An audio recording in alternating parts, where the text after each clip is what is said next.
교수님, 부동산 특강 정말 도움됐어요. 몇 년 전 제자들 앞에서 강의를 했었습니다. 신도시 개발은 데이터로 예측 가능합니다. 그때 저는 송도 투자로 큰돈을 번 상태였죠. 학생들이 박수 쳤습니다. 저는 우쭐했어요. 역시 나는 달라. 그리고 얼마 후 저는 10억이 훨씬 넘는 돈을 투자했습니다. 송도와 분당에 올인했어요. 이론은 완벽했습니다. 하지만 현실은 달랐어요. 금리가 올랐고 시장이 얼어붙었죠. 지금 저는 목욕탕에서 일합니다. 그 강의를 들었던 제자를 마주칠까봐 매일 떨며 살아요. 믿을 수 있나요? 몇 억 있었는데 욕심 부렸다가 모두 잃었습니다. 도대체 왜 그랬을까요? 지금부터 그 이야기를 들려드리겠습니다. 시청 전 구독과 좋아요를 누르시면 로또에 당첨되는 행운이 올 수 있습니다. 그리고 지금 어디에서 시청하고 계신지 댓글로 남겨주세요. 여러분의 이야기도 듣고 싶습니다. 그럼 지금부터 시작되는 이야기 속으로 함께 들어가 볼까요? 손동수 교수님, 30년간 정말 수고 많으셨습니다. 퇴임식장에서 제자들이 건네준 꽃다발을 받아들며 저는 가슴이 벅차올랐습니다. 2020년 봄이었어요. 64살의 나이로 지방사립대학교 스포츠레저학과 교수직을 내려놓는 날이었죠. 30년이 넘는 시간 동안 수많은 학생들을 가르쳤고 그 아이들이 사회에 나가 각자의 자리에서 열심히 살아가는 모습을 보는 것만으로도 충분히 보람찼습니다. 교수님 덕분에 제가 지금 이 자리에 있습니다. 제자 중 한 명이 다가와 인사를 건넸어요. 지금은 지역 체육센터 관장으로 일하고 있다더군요. 그런 말들을 들으니 그동안의 고생이 헛되지 않았다는 생각이 들었습니다. 퇴임식을 마치고 집으로 돌아왔을 때 아내는 제게 따뜻한 차를 건네주었습니다. 여보, 이제 편히 쉬어요. 그동안 정말 고생 많았어요. 아내는 조용히 말했어요. 결혼한 지 30년이 훨씬 넘었는데도 여전히 저를 챙겨주는 아내가 고마웠습니다. 그날 저녁 저는 통장을 확인했습니다. 퇴직금으로 억대의 돈이 들어와 있었고 몇 년 전 아버지께서 돌아가시면서 물려받은 유산도 있었어요. 지역에 있는 작은 토지였는데 팔면 꽤 큰 돈이 될 것 같았습니다. 게다가 사학연금도 매달 280만 원 정도씩 나올 예정이었죠. 여보, 우리 이제 여유롭게 살 수 있겠네요. 아내는 통장 잔고를 보며 안도의 한숨을 쉬었습니다. 그러게요. 이 정도면 충분하죠. 저도 그렇게 생각했어요. 큰아들은 이미 대기업에 다니고 있었고 작은 아이도 대학에 잘 다니고 있었으니 더 이상 뭘 바라겠습니까? 다음 날부터 저는 평소에 하지 못했던 일들을 하기 시작했습니다. 아침마다 동네 뒷산을 산책하고 오후에는 도서관에 가서 책을 읽었어요. 가끔 옛 동료 교수들과 만나 차를 마시기도 했죠. 동수야, 이제 진짜 편하겠다. 동료들이 부러워했습니다. 그렇게 몇 달이 지났습니다. 봄이 지나고 초여름이 왔어요. 매일이 평온했습니다. 아내와 함께 장을 보러 가고 손자, 손녀를 보러 큰아들 집에 가기도 했죠. 이렇게 사는 게 행복이구나. 그때까지만 해도 저는 그렇게 생각했습니다. 어느 날 오후 근처 대학교에서 무도경호학과 교수로 일하던 정민호에게서 전화가 왔습니다. 동수야, 이번 주 토요일에 골프 칠까? 반가운 목소리였어요. 정민호는 저와 같은 지역 대학가에서 오랫동안 알고 지낸 사이였습니다. 같은 체육 계열 학과라 학회에서도 자주 마주쳤고 한 달에 한두 번씩은 꼭 골프를 치거나 술 한잔하곤 했죠. 좋지, 요즘 할 일도 없는데. 저는 흔쾌히 대답했어요. 정년퇴직 이후로 뭔가 허전했거든요. 친구들과 어울리는 게 그나마 소일거리였습니다. 토요일 아침 골프장에서 정민호를 만났습니다. 그런데 뭔가 달라 보였어요. 야, 새 차 뽑았어? 주차장에 서 있는 최신형 수입차를 보며 제가 물었습니다. 얼마 전에 바꿨어. 정민호는 아무렇지 않게 대답했어요. 골프를 치면서 정민호는 계속해서 좋은 소식들을 이야기했습니다. 우리 와이프가 요즘 너무 좋아해. 애들도 다 잘되고 있고 평소보다 기분이 좋아 보였어요. 무슨 좋은 일 있어? 제가 물었습니다. 있지 뭐. 정민호가 빙그레 웃으며 말했어요. 요즘 부동산 좀 하고 있거든. 부동산이라는 단어가 귓가에 맴돌았습니다. 저는 평생 부동산에는 별 관심이 없었어요. 그냥 우리 집 한 채만 있으면 된다고 생각했으니까요. 부동산? 갑자기 웬 부동산? 저는 의아하게 물었습니다. 야, 요즘 시장이 진짜 좋아. 나 송도 쪽에 투자했다가 몇 개월 만에 큰돈 벌었어. 정민호의 목소리에는 흥분이 묻어났어요. 그 순간 제 마음속에 묘한 감정이 일었습니다. 부러움이었을까요? 아니면 질투였을까요? 잘 모르겠습니다. 하지만 분명한 건 그 말 한마디가 제 인생을 완전히 바꿔놓았다는 거예요. 얼마나 벌었는데? 저도 모르게 물었습니다. 그게 말이야. 정민호가 잠시 뜸을 들이더니 말했어요. 억대야 억대, 솔직히 교수. 월급 몇 년치는 되는 것 같아. 그 말을 듣는 순간 제 심장이 두근거렸습니다. 골프를 마치고 클럽하우스에서 식사를 하면서도 정민호는 계속 부동산 이야기를 했습니다. 동수야, 너도 퇴직금 받았잖아. 그냥 은행에 넣어두기보다는 뭐라도 해봐. 정민호가 제 어깨를 툭 쳤어요. 글쎄, 나는 부동산은 잘 모르는데. 저는 망설였어요. 뭘 모르긴 몰라. 너 30년 넘게 교수했잖아. 논문도 그렇게 많이 쓰고 그 분석력이면 부동산 시장 정도는 금방 파악할 거야. 정민호가 저를 부추겼습니다. 그 말이 제 자존심을 건드렸습니다. 맞아, 나는 학자야. 데이터 분석하고 논리적으로 생각하는 건 누구보다 잘하지. 부동산 시장이라고 뭐 특별할 게 있겠어. 그런 생각이 들기 시작했어요. 나도 처음엔 몰랐어. 근데 공부하면서 해보니까 생각보다 어렵지 않더라고. 정민호가 계속 말했습니다. 요즘은 신도시 개발도 많고 정부에서도 밀어주잖아. 타이밍만 잘 맞추면 돼. 집으로 돌아오는 길에 계속 생각했습니다. 정민호도 나랑 비슷한 처지였잖아. 똑같이 교수 생활하다가 퇴직했고 퇴직금도 비슷하게 받았을 텐데 근데 그 사람은 벌써 큰 돈을 벌었다고 새 차도 뽑고 여보, 골프는 재미있었어요? 아내가 물었습니다. 응, 그냥 그랬어. 저는 대충 대답했어요. 하지만 머릿속에서는 정민호의 말이 계속 맴돌았습니다. 그날 밤 잠이 오지 않았습니다. 천장을 바라보며 계속 생각했어요. 나도 할 수 있지 않을까? 그런 생각이 들기 시작했습니다. 저에게도 목돈이 있었고 매달 연금도 나왔으니까요. 아니야, 괜히 욕심 부리지 말자. 다시 생각을 고쳐먹으려 했지만 쉽지 않았어요. 며칠 후 정민호에게서 또 전화가 왔습니다. 동수야, 다음 주에 또 골프 칠까? 아니면 저녁이라도 한번 먹자. 제 마음이 흔들렸습니다. 그래, 저녁 먹으면서 이야기나 하자. 저녁 자리에서 정민호는 더 구체적인 이야기를 꺼냈습니다. 너 제자 중에 부동산 쪽에 있는 애 없어? 갑자기 그게 왜 생각났는지 모르겠지만 한 명이 떠올랐어요. 아, 영철이라고 있긴 한데 그럼 그 친구한테 한번 물어봐. 요즘 어느 지역이 좋은지. 정민호가 말했습니다. 나도 내 제자 중에 부동산 하는 애한테 정보 받아서 시작했거든. 집으로 돌아와서도 계속 생각했습니다. 영철이는 몇 년 전에 졸업해서 지역에서 부동산 중개업을 하고 있었어요. 가끔 연락이 오긴 했는데 오랜만에 연락해볼까? 한번 생각해볼게. 저는 조심스럽게 결심했습니다. 아내에게는 아직 말하지 않았어요. 혹시 반대할까봐. 며칠을 고민하다가 결국 저는 제자 영철에게 연락했습니다. 교수님, 오랜만이에요. 어떻게 지내세요? 영철은 반가운 목소리로 전화를 받았어요. 잘 지내지 뭐.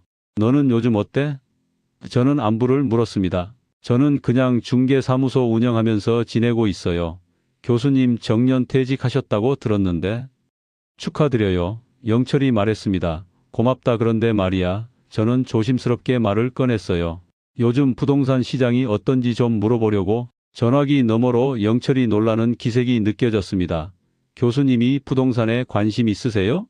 와, 신기한데요? 영철이 웃으며 말했어요. 그냥 좀 알아보려고 하는데. 저는 얼버무렸습니다. 교수님, 혹시 시간 되시면 제 사무소로 한번 오세요. 전화로는 설명이 좀 어려워서요. 영철의 제안에 저는 다음 날 오후에 만나기로 했습니다. 영철의 사무소는 시내 중심가에 있었습니다. 어서 오세요, 교수님. 영철이 밝게 맞아주었어요. 사무실 벽에는 각종 부동산 매물 정보가 붙어 있었고 컴퓨터 화면에는 시세 그래프들이 떠 있었습니다. 교수님, 구체적으로 어떤 걸 알고 싶으세요? 영철이 물었습니다. 투자를 좀 해볼까 하는데. 저는 조심스럽게 말했어요. 요즘 어디가 괜찮은지 모르겠더라고. 영철의 눈이 반짝였습니다. 교수님, 학식으로 하시면 저보다 훨씬 잘하실 거예요. 데이터 분석 같은 거 교수님이 전문이시잖아요. 그 말이 제 기분을 좋게 만들었어요. 지금은 신도시 쪽이 좋습니다. 특히 서해안 쪽 신도시 개발이 활발하거든요. 영철이 컴퓨터 화면을 보여주며 설명했습니다. 정부에서도 밀어주고 있고 교통도 계속 좋아지고 있어요. 송도 말이야? 제가 물었습니다. 맞아요. 거기가 지금 완벽한 타이밍이에요. 인천공항도 가깝고 기업들도 많이 들어오고 있거든요. 영철이 자신있게 말했습니다. 저는 집으로 돌아와서 인터넷으로 송도를 검색해 봤습니다. 영철 말대로 각종 개발 호재가 있었어요. 국제업무지구니 바이오 클러스터니 하는 말들이 가득했습니다. 이 정도면 괜찮을 것 같은데 저는 혼잣말을 했어요. 며칠 후 정민호와 또 만났습니다. 동수야 생각해 봤어? 정민호가 물었어요. 응, 제자한테 물어봤는데 송도가 좋다고 하더라. 제가 대답했습니다. 맞아, 나도 송도 했거든. 진짜 괜찮아. 정민호가 고개를 끄덕였어요. 근데 나는 이미 팔았어. 큰돈 벌고 나왔지. 그 말을 듣는 순간 제 마음이 급해졌습니다. 정민호는 벌써 수익을 낸 건데 나는 아직도 고민만 하고 있다니. 나도 한번 해볼까 봐. 저는 말했습니다. 그래, 해봐. 교수 퇴직금도 받았잖아. 그냥 은행에 넣어두면 이자도 얼마 안 되는데. 정민호가 부추겼어요. 집으로 돌아와서 아내에게 조심스럽게 말을 꺼냈습니다. 여보, 나 부동산 투자 좀 해볼까 하는데. 아내는 깜짝 놀란 표정을 지었어요. 여보, 갑자기 무슨 소리예요? 우리 이대로도 충분한데. 정민호는 벌써 큰돈 벌었다던데. 제가 말했습니다. 여보, 남이랑 비교하지 말아요. 우리는 우리 형편에 맞게 살면 되잖아요. 아내는 걱정스러운 표정으로 말했어요. 나도 교수인데 왜 나만 못 살아야 해? 제 목소리가 조금 높아졌습니다. 아내는 놀란 듯 저를 바라봤어요. 여보, 무슨 말을 그렇게 해요? 우리가 못 사는 것도 아닌데. 아니야, 나는 하고 싶어. 저는 고집을 부렸습니다. 정민호도 했는데. 내가 못할 게 뭐야? 나는 분석도 잘하고 논리적으로 생각하잖아. 아내는 한숨을 쉬었어요.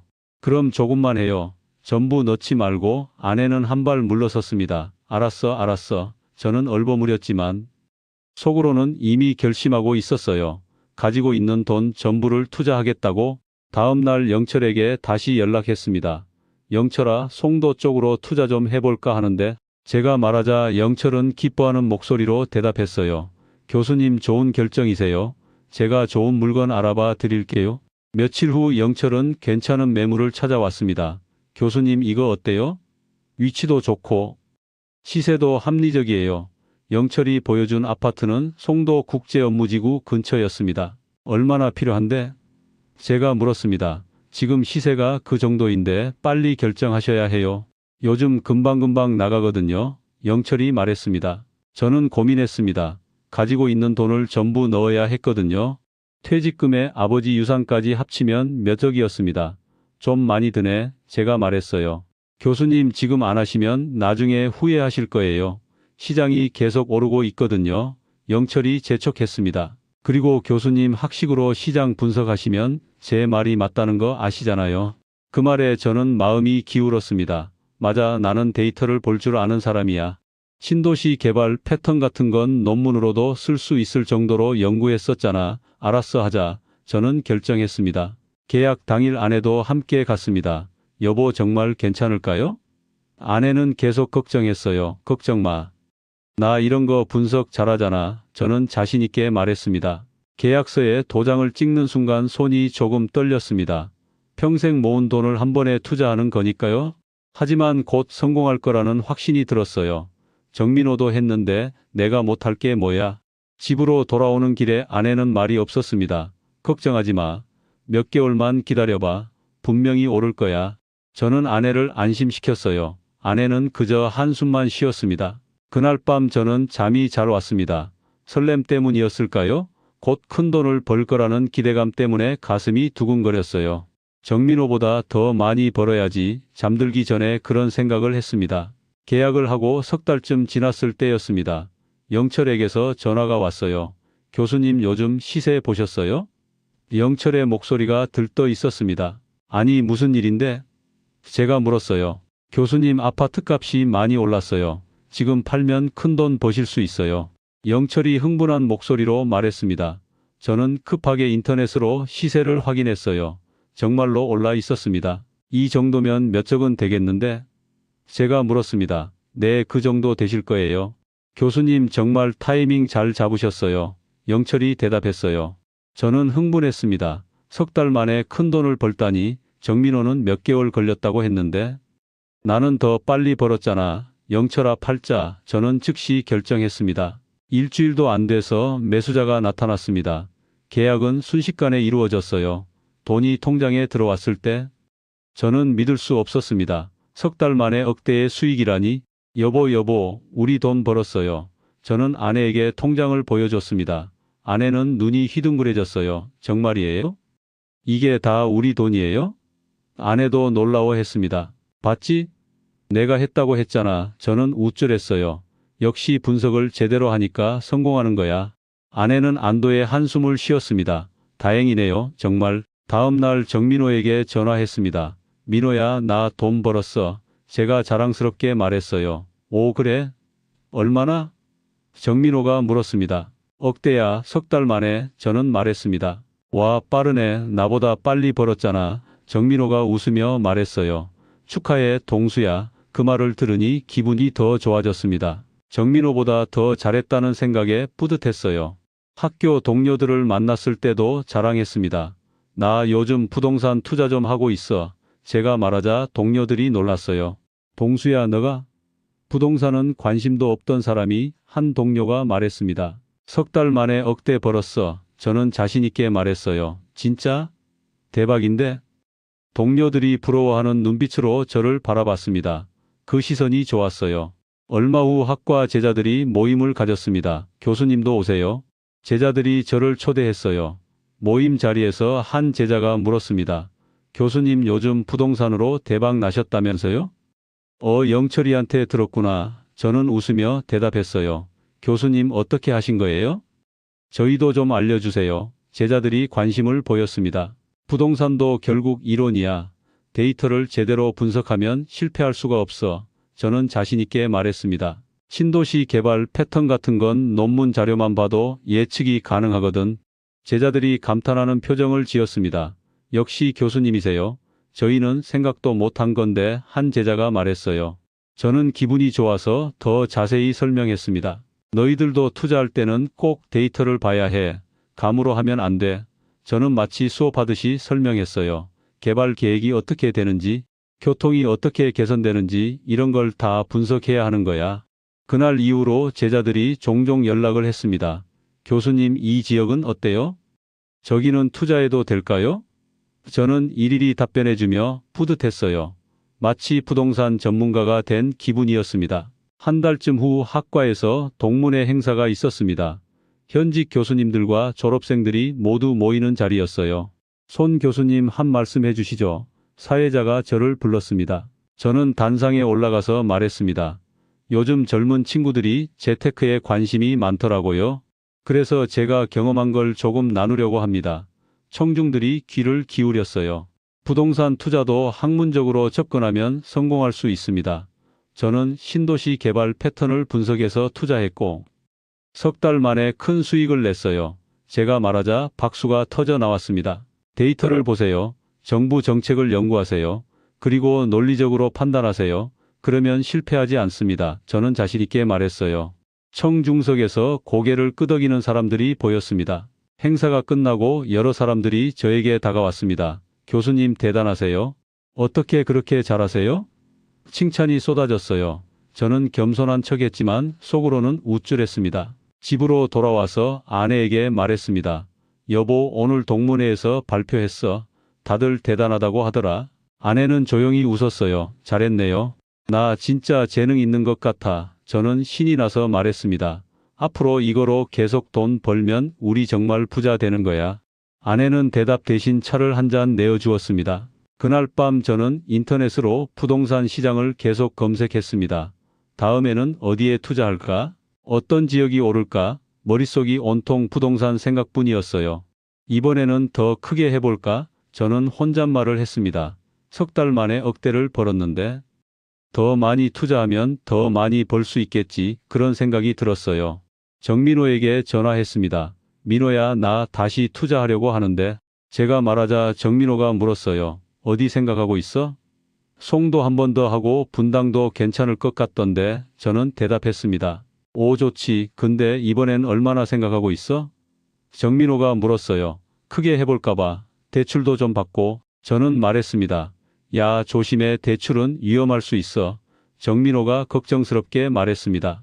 괜찮아. 나 이미 한 번 성공했잖아. 저는 자신 있게 대답했어요. 그래도 조심해. 정민호가 다시 한 번 당부했지만 저는 이미 마음을 정하고 있었습니다. 다음 날 영철에게 연락했습니다. 영철아, 이번에는 크게 해보려고. 제가 말하자 영철이 물었어요. 교수님 얼마나 생각하세요? 10억 넘게. 저는 대답했습니다. 전화기 너머로 영철이 놀라는 기색이 느껴졌습니다. 교수님, 그 정도면 대출을 많이 받으셔야 하는데. 괜찮아. 나 신용 좋잖아. 담보도 있고. 저는 자신 있게 말했어요. 알겠습니다, 교수님. 제가 좋은 물건들 알아볼게요. 영철이 대답했습니다. 전화를 끊고 나서 저는 가슴이 두근거렸어요. 이번에는 정말 큰 돈을 벌 수 있을 것 같았습니다. 역시 나는 달라. 저는 혼잣말을 했습니다. 데이터 분석하고 논리적으로 생각하니까 성공하는 거야. 그때까지만 해도 저는 제가 특별한 사람이라고 믿었습니다. 며칠 후 정민호에게서 전화가 왔습니다. 동수야, 나 이번에 또 큰 돈 벌었어. 정민호의 목소리에는 흥분이 가득했어요. 얼마나? 저도 모르게 물었습니다. 이번에 몇 억 더 벌었어. 그동안 번 거랑 합치면 10억은 넘는 것 같아. 그 말을 듣는 순간 제 가슴이 철렁했습니다. 정민호는 10억을 벌었는데 나는 겨우 몇 억. 같은 교수였는데 왜 나만 뒤처지는 거지? 나도 이번에 크게 해볼 거야. 저는 말했어요. 영철이 좋은 매물들을 찾아왔습니다. 교수님, 송도 쪽이랑 분당 쪽에 괜찮은 게 있어요. 영철이 자료를 보여줬습니다. 둘 다 하면 얼마나 드는데? 제가 물었어요. 합쳐서 20억 정도 될 것 같은데요. 20억. 제가 가진 돈으로는 턱없이 부족했습니다. 대출을 많이 받아야겠네. 제가 말하자 영철이 조심스럽게 물었어요. 교수님 괜찮으세요?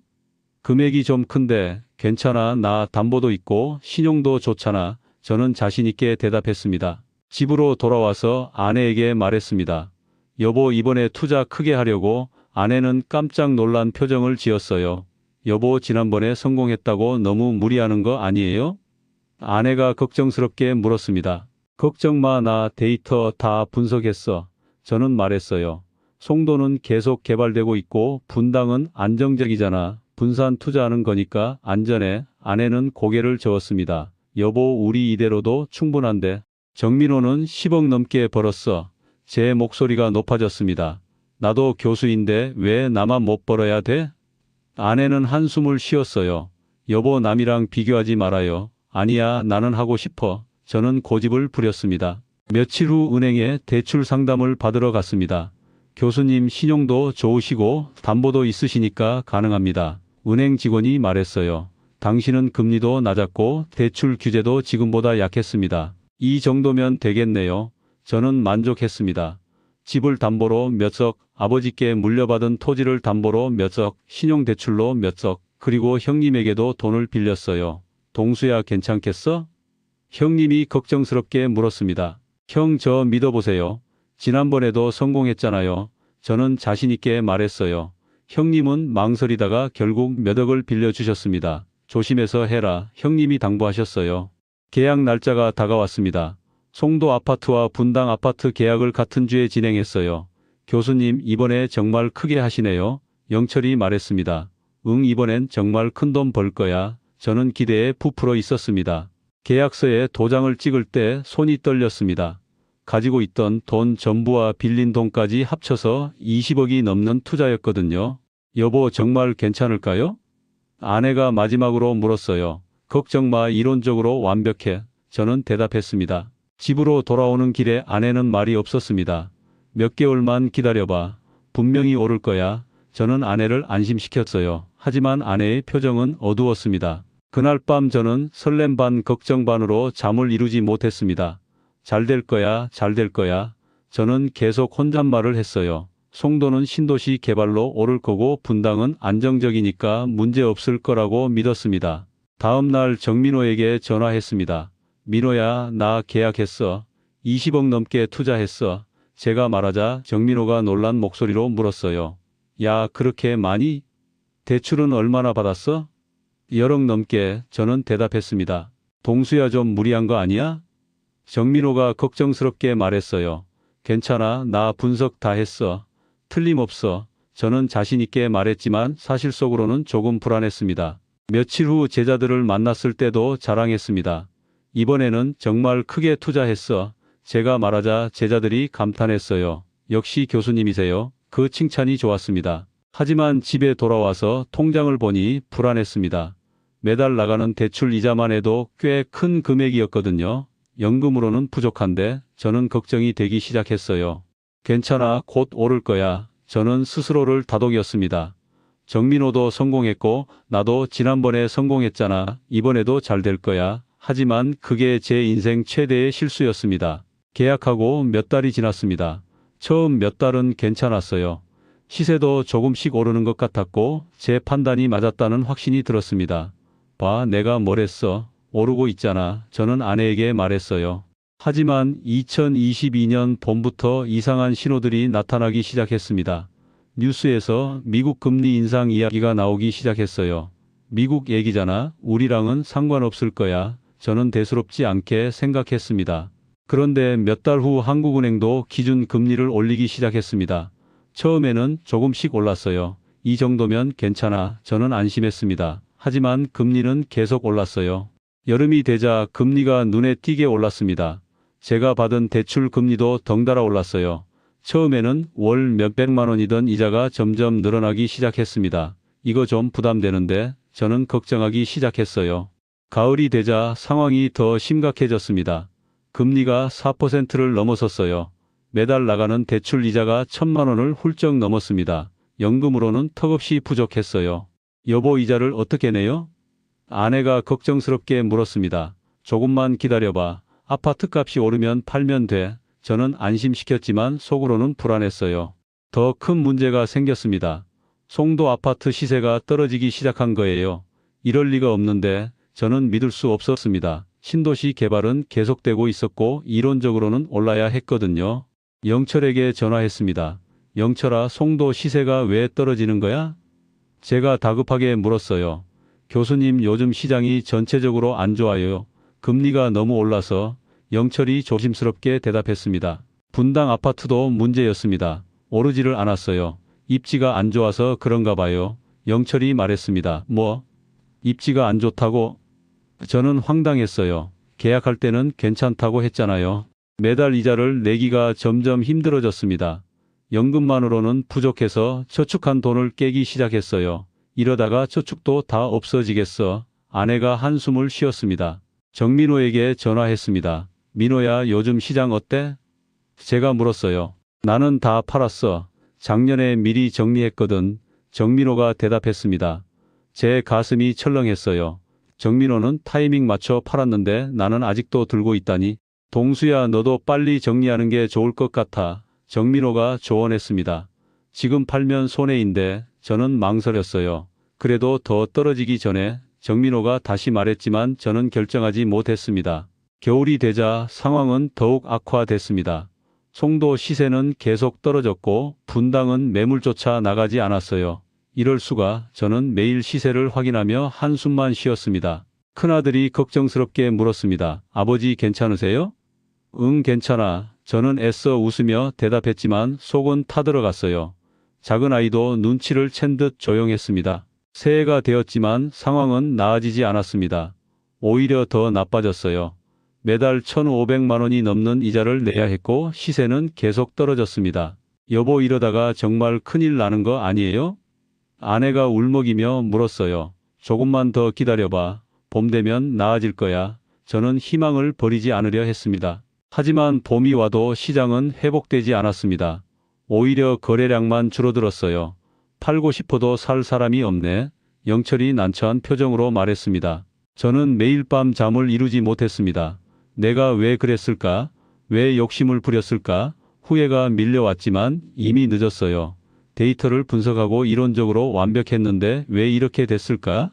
현실은 이론과 달랐어. 그제야 깨달았지만 소용없었습니다. 이미 엄청난 금액을 투자한 상태였고 빠져나올 방법이 없었어요. 봄이 지나고 여름이 왔지만 상황은 나아지지 않았습니다. 저축한 돈도 거의 바닥났고 매달 이자를 내기가 점점 힘들어졌어요. 여보, 이제 어떡해요? 아내가 눈물을 글썽이며 물었습니다. 팔아야 할 것 같아 저는 어렵게 말을 꺼냈어요. 손해를 보더라도 더 이상 버틸 수가 없었습니다. 영철에게 전화했습니다. 영철아, 2개 다 내놔. 알겠습니다, 교수님. 영철의 목소리도 침통했어요. 송도 아파트를 먼저 내놨습니다. 하지만 한 달이 지나도 연락이 없었어요. 교수님, 시세를 좀 낮춰야 할 것 같아요. 영철이 조심스럽게 말했습니다. 얼마나? 많이요. 영철의 대답에 제 가슴이 무너졌습니다. 결국 처음 산 가격보다 훨씬 낮은 가격에 내놨습니다. 그래도 몇 주가 걸렸어요. 교수님, 매수자 나왔어요. 영철이 전화했을 때 저는 안도와 절망이 동시에 밀려왔습니다. 분당 아파트는 더 큰 문제였습니다. 입지가 안 좋아서 관심을 보이는 사람이 없었어요. 더 낮춰야 해요. 영철이 말했고 저는 고개를 끄덕일 수밖에 없었습니다. 2 아파트를 다 팔고 나니 엄청난 손실이었습니다. 투자한 금액의 절반도 안 되는 돈만 남았어요. 이럴 수가. 저는 통장을 보며 망연자실했습니다. 은행 대출부터 갚아야 했습니다. 몇 억을 상환하고 나니 또 돈이 줄었어요. 형님께 빌린 돈도 갚아야 했습니다. 형, 죄송합니다. 저는 고개를 들 수 없었어요. 괜찮아, 동수야. 형님이 위로해 주셨지만 제 마음은 무거웠습니다. 급전 대출도 있었습니다. 이자를 내기 위해 급하게 빌렸던 돈이었어요. 이자만 해도 이렇게 계산을 해보니 머리가 어지러웠습니다. 모든 빚을 갚고 나니 손에 남은 게 없었습니다. 오히려 빚만 남았어요. 몇 천만 원. 저는 한숨을 쉬었습니다. 아버지께 물려받은 유산도 다 날렸고 퇴직금도 모두 사라졌습니다. 여보, 우리 이제 어떻게 살아요? 아내가 울먹였습니다. 미안해. 저는 그 말밖에 할 수 없었어요. 평생 모은 돈을 몇 년 만에 다 날렸다는 게 믿기지 않았습니다. 큰아들에게 연락했습니다. 아버지, 제가 도와드릴게요. 큰아들이 말했지만 저는 거절했어요. 아니야, 내가 결혼 준비해야지. 큰아들의 결혼 자금까지 빼앗을 수는 없었습니다. 그런데 더 큰 문제가 있었습니다. 집을 팔아야 할 것 같았어요. 담보대출을 갚으려면 집을 처분해야 했습니다.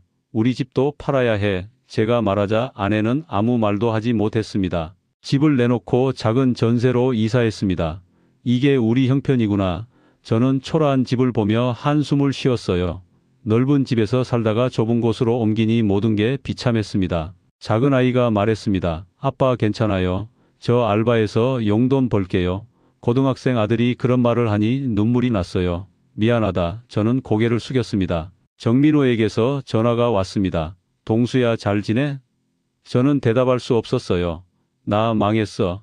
겨우 말을 꺼내자 정민호가 한숨을 쉬었습니다. 내가 말렸잖아. 알아. 저는 쓸쓸하게 대답했습니다. 동료 교수들의 모임에도 나가지 않았습니다. 손 교수님 안 보이시네. 누군가 물었다던데 제 얘기를 할 용기가 없었어요. 부동산으로 대박 났다고 자랑하던 제가 어떻게 망했다고 말하겠습니까? 제자들에게서도 연락이 왔습니다. 교수님, 요즘 어떠세요? 저는 답장하지 못했어요.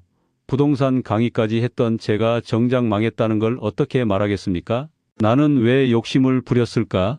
매일 밤 후회했습니다. 그냥 퇴직금만 가지고 조용히 살았으면 행복했을 텐데, 정민호를 부러워하지만 않았어도, 제자들 앞에서 잘난 척하지 않았어도, 데이터를 봤는데 왜 틀렸지 저는 이해할 수 없었어요. 이론적으로는 완벽했는데 현실은 달랐습니다. 나는 학자일 뿐이었어. 그제야 깨달았지만 이미 모든 걸 잃은 뒤였습니다. 돈이 없으니 일을 해야 했습니다. 65살의 나이에 다시 직장을 찾아야 했어요.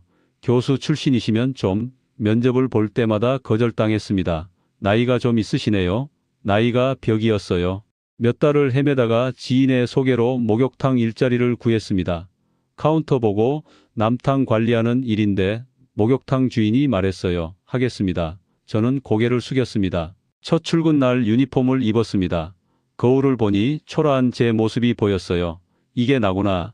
30년 넘게 교수로 살았던 제가 이제는 목욕탕 직원입니다. 일은 생각보다 힘들었습니다. 카운터에서 손님을 맡고 탈의실을 정리하고 화장실을 청소했어요. 이게 내 일이구나. 처음에는 적응이 안 됐습니다. 가장 무서운 건 제자를 만날까봐 두려운 거였어요. 경비원 자리도 제안받았지만 거절했습니다. 거기는 사람들이 너무 많이 봐. 목욕탕은 그나마 제자들이 올 일이 적을 것 같았어요. 한 달쯤 지났을 때였습니다. 탈의실에서 낯익은 목소리가 들렸어요. 교수님.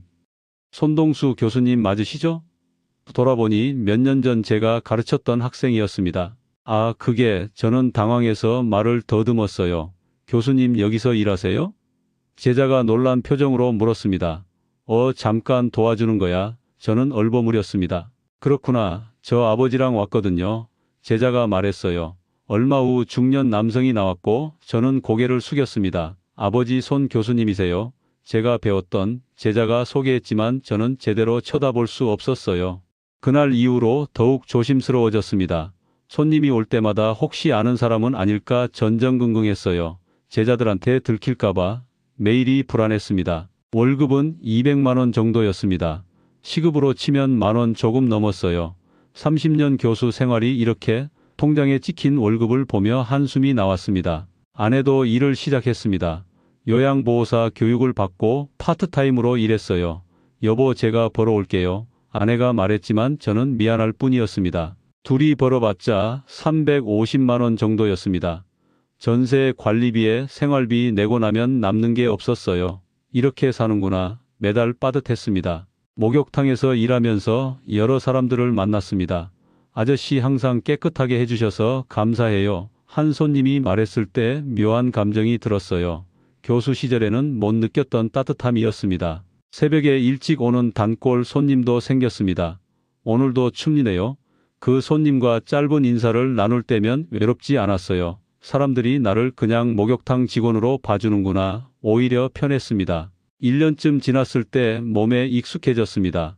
처음에 수치심도 많이 사라졌어요. 이것도 일이야. 스스로를 다독이며 살았습니다. 어느 날 목욕탕 주인이 말했습니다. 손씨 일 잘하시네요. 성실하셔서 좋아요. 그 말에 위로가 됐어요. 적어도 누군가는 제 일을 인정해 주는구나. 하지만 가끔 옛 동료들 생각이 났습니다. 지금쯤 뭐 하고 있을까? 정민호는 강남에서 잘 살고 있겠죠. 저는 목욕탕에서 일하고 있고 내가 욕심만 안 부렸어도 후회는 여전했습니다. 몇 억만 있었어도 이렇게 일하지 않아도 됐을 텐데 하지만 돌이킬 수 없었어요. 이미 다 날려버렸으니까요. 2년쯤 지났을 때 큰아들에게서 전화가 왔습니다. 아버지 저 취직했어요. 큰아들은 회사를 옮겼다고 했어요. 연봉도 올랐고요. 이제 제가 도와드릴게요. 큰아들의 말에 눈물이 났습니다. 고맙다. 저는 겨우 말했어요. 아버지가 미안해. 아니에요, 아버지. 큰아들이 대답했습니다. 제가 곁에 있어서 다행이에요. 한 달 후 큰아들이 돈을 보내왔습니다. 아버지 생활비 보태 쓰세요. 봉투 안에는 꽤 큰 돈이 들어 있었어요. 이 돈으로 뭐 사 드세요? 쪽지도 함께 있었습니다. 작은 아이도 대학에 잘 다니고 있었습니다. 아빠 저 장학금 받았어요. 작은 아이가 전화로 말했어요. 등록금 걱정 안 하셔도 돼요. 그 말에 가슴이 뭉클했습니다. 우리 애들이 이렇게 잘 컸구나. 저는 아내에게 말했어요. 당신 덕분이죠. 아내가 조용히 웃었습니다. 제가 뭘 했다고? 제가 말하자 아내가 제 손을 잡았습니다. 어느 날 생일이었습니다. 아내가 미역국을 끓여줬어요. 고생했어요, 여보. 아내가 말했습니다. 당신이 더 고생했지. 저는 대답했어요. 작은 식탁에 둘러앉아 밥을 먹었습니다. 예전처럼 화려하지는 않았지만 따뜻했어요. 이게 행복이구나. 문득 그런 생각이 들었습니다. 목욕탕에서도 변화가 있었습니다. 손님들이 저를 편하게 대해줬어요. 아저씨 오늘도 화이팅. 한 손님이 엄지를 치켜 세웠습니다. 감사합니다. 저도 웃으며 대답했어요. 어느 날 젊은 손님이 부동산 이야기를 했습니다. 요즘 부동산 투자하면 어떨까요? 친구에게 물었어요. 저는 듣고만 있다가 조심스럽게 말했습니다. 투자도 좋지만 대출은 조심하세요. 제가 말하자 그 젊은이가 저를 봤어요. 왜요? 레버리지는 정말 위험해요. 감당할 수 있는 범위에서만 하세요. 저는 진심으로 말했습니다. 경험담인가 봐요? 젊은이가 웃으며 물었어요. 네, 경험담입니다. 저는 쓸쓸하게 웃었습니다. 그럼 조심할게요. 젊은이가 고개를 끄덕였습니다. 집으로 돌아오는 길에 생각했습니다. 나는 많은 걸 잃었지만 가족은 남았어요. 큰아들도 작은아이도 아내도 여전히 제 곁에 있었습니다. 돈은 잃었지만 사람은 얻었구나. 문득 그런 생각이 들었어요. 몇 억이 있을 때는 몰랐던 것들이 보였습니다. 가족의 소중함, 평범한 일상의 가치. 지금 저는 67입니다. 목욕탕에서 일한 지도 3년이 넘었어요. 여전히 넉넉하지는 않지만 불행하지는 않습니다. 진짜 부는 뭘까? 가끔 생각합니다. 통장 잔고도 아니고 집값도 아니더라고요. 오늘을 살아갈 힘과 내일을 기대할 수 있는 마음, 그리고 곁에 있는 사람들. 목욕탕에 오는 손님들에게 가끔 말합니다. 욕심 부리지 마세요. 남이랑 비교하지 마세요. 제 경험담이에요. 그냥 가만히 있었어도 행복했을 텐데. 저는 덧붙입니다. 어제 정민호에게서 오랜만에 연락이 왔습니다. 동수야, 잘 지내? 응, 그냥 살아. 저는 대답했어요. 나중에 한번 보자. 정민호가 말했지만 저는 대답하지 않았습니다. 정민호는 성공했고 저는 실패했어요. 하지만 이상하게도 부럽지 않았습니다. 나는 나대로 배운 게 있으니까. 실패를 통해 얻은 지혜가 있었어요. 오늘도 목욕탕 문을 엽니다. 오늘 하루도 잘 버티자. 저는 혼잣말을 합니다. 평범한 하루지만 나름대로 의미 있는 하루예요. 그리고 그걸로 충분합니다. 우리의 이 사연이 마음에 남았다면 좋아요를 눌러주세요. 그리고 소중한 사람들과 함께 이 이야기를 나눠주시길 바랍니다. 여러분의 한마디가 누군가에겐 큰 위로가 될 수 있습니다. 영상이 마음에 드셨다면 구독과 좋아요, 응원 부탁드립니다. 감사합니다.